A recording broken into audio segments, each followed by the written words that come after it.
dunia sekarang ini sedang dilanda yang namanya krisis pangan.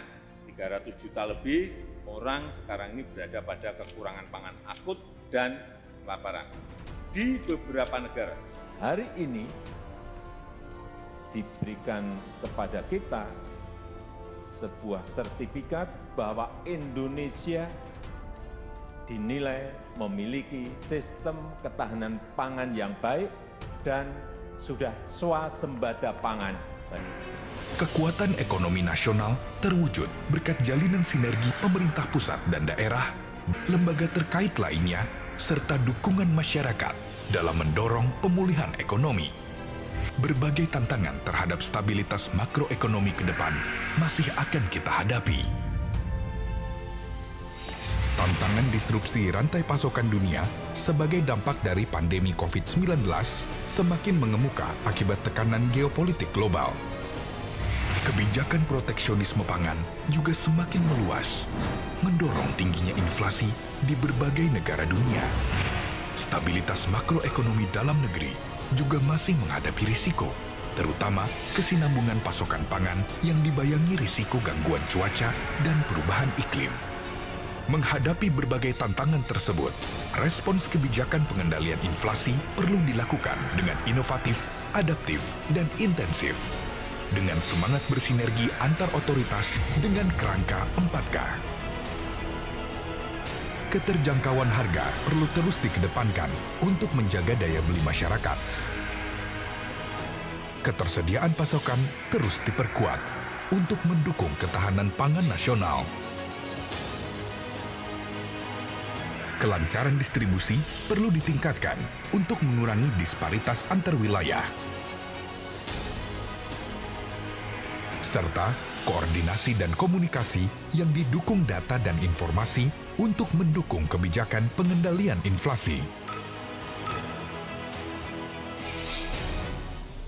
Saya ingin Bupati, Wali Kota, Gubernur betul-betul mau bekerja sama dengan tim TPID di daerah dan tim pengendalian inflasi di pusat. Tanyakan di daerah kita apa yang harganya naik, yang menyebabkan inflasi. Beberapa waktu yang lalu, Bapak Presiden menyampaikan kepada saya, sedianya agar Kemendagri bersama dengan jajaran KL terkait dapat melaksanakan monitoring dan evaluasi mingguan tentang inflasi di daerah, baik tingkat provinsi, kabupaten, kota.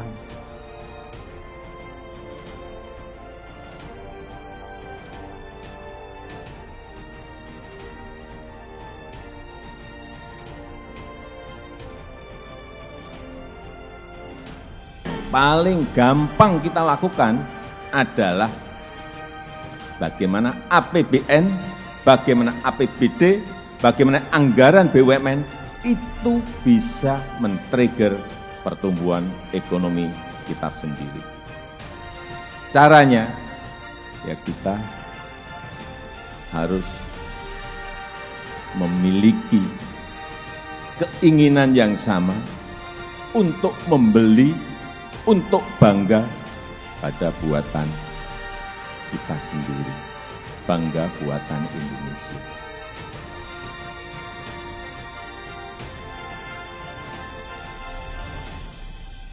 Alhamdulillah selama 2 hari pelaksanaan business matching tahap 4 ini